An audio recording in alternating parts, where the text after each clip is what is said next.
Hello students, आज हम लोग बात करेंगे रियलाइजेशन ऑफ स्विचिंग फंक्शन की और कुछ एक दो और छोटे टॉपिक्स की। तो देखिए, रियलाइजेशन ऑफ स्विचिंग फंक्शन क्या होता है। रियलाइजेशन ऑफ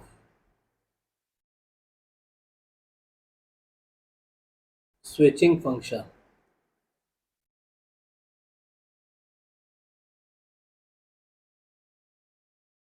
इसमें देखिए पहले आपको ये पता होना चाहिए कि स्विचिंग फंक्शन किसको कहते हैं।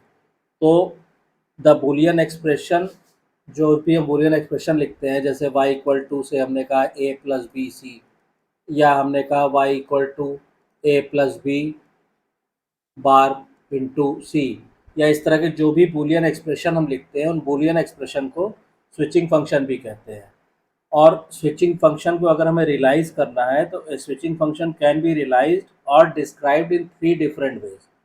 तो स्विचिंग फंक्शन का ये जो बूलियन एक्सप्रेशन कह लीजिए या स्विचिंग फंक्शन कह लीजिए, इनको रियलाइज करने के तीन तरीके होते हैं। ठीक है, पहला जो मेथड है वो है स्विचिंग इक्वेशन। पहला जो मेथड है that is called switching equation, जो हमने ऊपर लिखा हुआ है। ठीक है, ये these are switching equation. Second जो मेथड है वो है बाय ट्रूथ टेबल। तो सेकेंड जो मेथड है वो हो गया ट्रूथ टेबल। तो ट्रूथ टेबल भी हम लोग डिस्कस कर चुके हैं, उसमें इनपुट आउटपुट मेंशन किए रहते हैं। और थर्ड जो मेथड है, थर्ड जो है वो है लॉजिक डायग्राम। लॉजिक डायग्राम यानी किसी भी स्विचिंग फंक्शन को आप तीन मेथड से रियलाइज कर सकते हैं। एक ये है कि आप उसका स्विचिंग इक्वेशन निकाल लीजिए।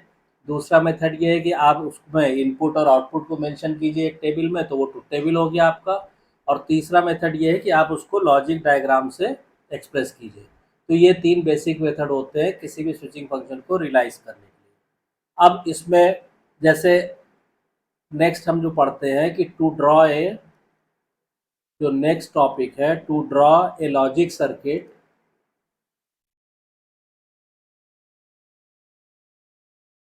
From Boolean equation, from Boolean equation.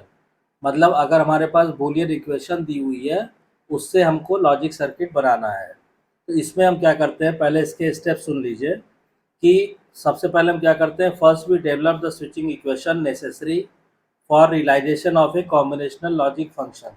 सबसे पहले जो भी हमारे पास प्रॉब्लम की स्टेटमेंट दी हुई है उससे हम स्विचिंग इक्वेशन डेवलप करते हैं। सेकेंड स्टेप में हम क्या करते हैं, then each term in this equation is represented by a logic gate. यानी आप चाहे तो उसको ऐसा लिख सकते हैं, स्टेप वन में हम क्या करेंगे, ठीक है, हम डेवलप करेंगे, develop the switching equation. Switching equation जो है या बूलियन एक्सप्रेशन जो है उसको हम डेवलप करेंगे। स्टेप टू में हम देखेंगे कि इस टर्म के लिए हम लॉजिक गेट देखेंगे कौन सा यूज़ हो रहा है, तो लॉजिक गेट डिसाइड करेंगे। फिर उसके बाद नेक्स्ट स्टेप के लिए हम क्या करेंगे, all these logic gates are then suitably interconnected to form the logic diagram. फिर जब हम लॉजिक गेट डिसाइड कर लेंगे तो फिर इन सबको आपस में हम सुटेबली इंटरकनेक्ट करेंगे, सारे लॉजिक गेट को। ठीक है, ये थर्ड स्टेप हो गया। और फोर्थ स्टेप में, स्टेप फोर में हम क्या करेंगे, स्टेप फोर में जो हमारा realisation of switching function using logic diagram. तो स्टेप फोर में हम स्विचिंग फंक्शन को रियलाइज करेंगे। तो स्टेप फोर में स्विचिंग फंक्शन रियलाइजेशन, ये काम हम स्टेप बाय स्टेप करेंगे। अब इसी इसी चीज़ को अगर हम आपको एक एग्जाम्पल लेके समझाएं तो उसको ज़्यादा आपको क्लियर हो जाएगा।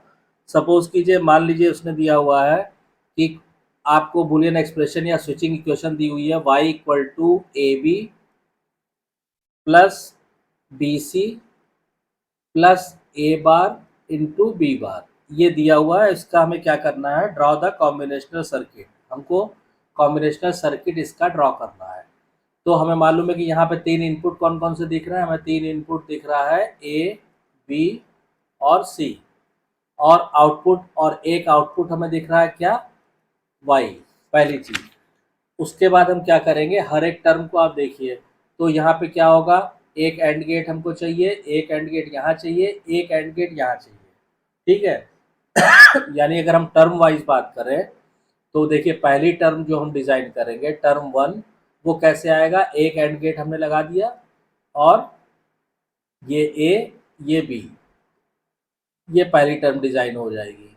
फिर टर्म टू अगर हम डिज़ाइन करेंगे तो फिर हमने एक एंड गेट लगा दिया और इसमें हमने इनपुट दिया बी और सी, तो ये हो गया बी और सी, ये दूसरी टर्म आ गई, ये ए बी आ गया, ये बी सी आ गया।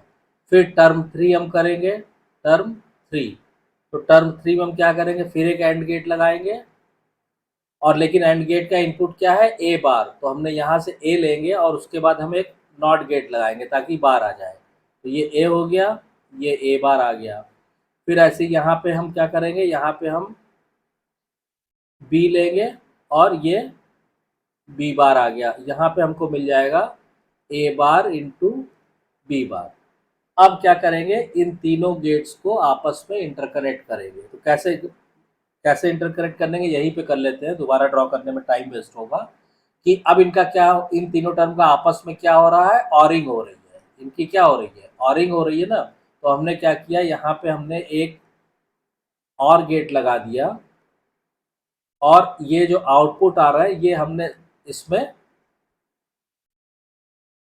ये जो आउटपुट आ रहा है ये हमने इसमें बारी बारी से इनपुट कर दिया, एक इनपुट ये आ गया, दूसरा ये आ गया और तीसरा ये आ गया। यहाँ पे हमको आउटपुट y मिल जाएगा और ये आपके इनपुट हो गए। अब इसमें देखिए ये जो इनपुट्स हमने ए बी सी फिर ए बी फिर ए सी ऐसे दिखाया हुआ है, इसकी बजाय आप क्या कर सकते हैं, इसको आप, इसकी बजाय आप क्या करेंगे, आप तीन केवल इनपुट लाइन लीजिए ए बी सी, ठीक है, बार बार आपको मेंशन करने की ज़रूरत नहीं है। यहाँ पे हमने ले लिया सपोज कीजिए ए, ये हमने ले लिया बी और ये हमने ले लिया सी, ठीक है। अब यहाँ पे ए बी चाहिए था तो ये मान लीजिए यहाँ तक आएगा ए बी और सी, तो यहाँ पे ए बी चाहिए तो यहाँ से हमने ए को कनेक्ट किया, ए आ गया, बी को कनेक्ट किया, बी आ गया। यहाँ पे क्या चाहिए, बी सी चाहिए, तो बी को कनेक्ट किया हमने, बी आ गया और सी को कनेक्ट करेंगे, ये सी आ गया। यहाँ पे ए चाहिए तो ये हमने ए को कनेक्ट कर दिया और ये हमने बी को कनेक्ट कर दिया। तो इस तरह से आपका लॉजिक सर्किट जो है, ये गिवन एक्सप्रेशन का लॉजिक सर्किट या स्विचिंग फंक्शन आप रियलाइज कर सकते हैं, ठीक है। तो आई होप कि ये एग्जाम्पल लेके जब हमने किया है तो इससे आपके कॉन्सेप्ट एकदम क्लियर हो गए होंगे। अब मान लीजिए इसी तरह सपोज कीजिए हमने एक क्वेश्चन और ले लेते हैं, ठीक है। इसमें क्या दिया हुआ है, y इक्वल टू ए और बी और इसका एंडिंग है ए और सी का। अब इसको हम रियलाइज करेंगे, तो देखिए अब हम इसको डायरेक्टली रियलाइज कर देते हैं। अब देखिए एक तो ये है कि आप इसको डायरेक्ट रियलाइज कीजिए तो एक और गेट यहाँ चाहिए, एक और गेट यहाँ चाहिए और बीच में इन दोनों के एक एंड गेट चाहिए।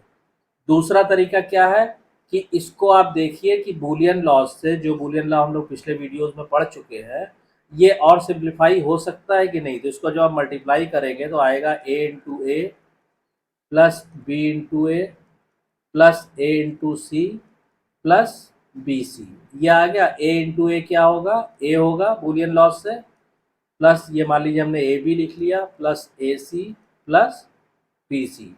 यहाँ पे ए कॉमन लेंगे तो क्या हो जाएगा, one plus B plus A C plus B C, one plus B, फिर बुलियन लॉ से वन प्लस बी क्या हो जाएगा, वन हो जाएगा, तो ये रह जाएगा ए plus A C plus B सी। फिर इसमें ए हम कॉमन देखिए, हमने दो बुलियन लॉ यूज़ किए, एक तो A into A equal to A लिखा है और एक one plus A equal to one होता है, ये लॉज हमने यूज़ किए हैं। तो यहाँ पे फिर ए कॉमन लेंगे तो क्या आएगा, one plus C plus B C, ये फिर वन हो जाएगा तो A into A plus B C, ये बचा। अब जो हमारा गिवन बुलियन एक्सप्रेशन था, स्विचिंग फंक्शन था, वो ये था। इसको सिंप्लीफाई करने के बाद केवल इतना रह गया। अब इसको रियलाइज करना है आपको, तो आपने क्या किया, ए लिखा, बी लिया, सी लिया। अब ये टर्म बनाइए बी सी, तो एक एंड गेट आपने लगाया, इसमें बी इनपुट कर दिए और सी इनपुट कर दिए, ये बी सी आ गया। इसकी ऑरिंग होगी किसके साथ, ए के साथ, तो यहाँ एक और गेट लगा दिया आपने, इसमें बी सी चला गया और यहाँ से ए चला गया, ये आपका आ गया y बराबर ए प्लस बी सी। तो इस तरह कोई भी स्विचिंग फंक्शन अगर आपको दिया हुआ है तो उससे आप इजीली जो है लॉजिक डायग्राम ड्रॉ कर सकते हैं। अब मान लीजिए एक क्वेश्चन हम लोग और ले लेते हैं, ठीक है। लॉजिक सर्किट डिजाइन करना, मान लीजिए हमें दिया हुआ y equal to A B plus A C, इसका हमें लॉजिक डायग्राम ड्रॉ करना है। लेकिन देखिए आप डायरेक्ट, अच्छा पहले हम क्या करते हैं डायरेक्टली, तो हम इसमें क्या होगा, एक एंड गेट ये, एक एंड गेट ये और एक और गेट, यानी हमें दो एंड गेट यूज होंगे हमारे और एक और गेट होगा, पहली चीज। लेकिन क्वेश्चन में ये गिवन है कि we have to use one and gate and one or gate only, केवल हमको एक एंड गेट और एक और गेट यूज करना है। तो इसको फिर हम कैसे करेंगे, इसको हम ऐसे करेंगे, y equal to A B plus A C दिया है ना, y equal to A B plus A C, इसको हम क्या करेंगे, ए को अगर हम कॉमन ले लेंगे तो b प्लस सी आएगा, इससे हमारा काम हो जाएगा। एक और गेट यूज हो रहा है और एक एंड गेट, तो हम क्या करेंगे, मान लीजिए हमने कहा कि ए बी सी ये इनपुट लिया, इनका हमने ऑरिंग किया यहाँ पे, तो क्या हो जाएगा, ये बी इनपुट अप्लाई कर दिया हमने, ये सी इनपुट अप्लाई कर दिया, तो ये हो गया बी प्लस सी। अब इसके बाद एंडिंग होनी है ए के साथ, तो यहाँ हमने एक एंड गेट अप्लाई किया, इसको इनपुट कर दिए और यहाँ से एक एंड गेट ले लिए, इसको इनपुट कर दिए। तो ये हमारा जो फाइनल एक्सप्रेशन था y बराबर ए एंड बी प्लस सी। तो इस तरह से जो क्वेश्चन में दिया था कि हमें एक एंड गेट यूज करना है और एक और गेट यूज करना है, तो एक एंड गेट और एक और गेट यूज करके हम इस फंक्शन को रियलाइज कर सकते हैं। तो आई होप कि आपको ये क्लियर हो गया होगा कॉन्सेप्ट, इसमें कोई कंफ्यूजन या कोई भी डाउट्स है तो आप कमेंट लाइन में कमेंट करके पूछिए। और अगर वीडियो कंटेंट पसंद आ रहा है तो प्लीज़ वीडियो को शेयर कीजिए, लाइक कीजिए, चैनल को सब्सक्राइब जरूर कीजिए और नोटिफिकेशन बेल को ऑन कर दीजिए, ताकि जब भी कोई नई वीडियो डाली जाए उसकी इन्फॉर्मेशन आपको तुरंत मिल जाए। Thank you.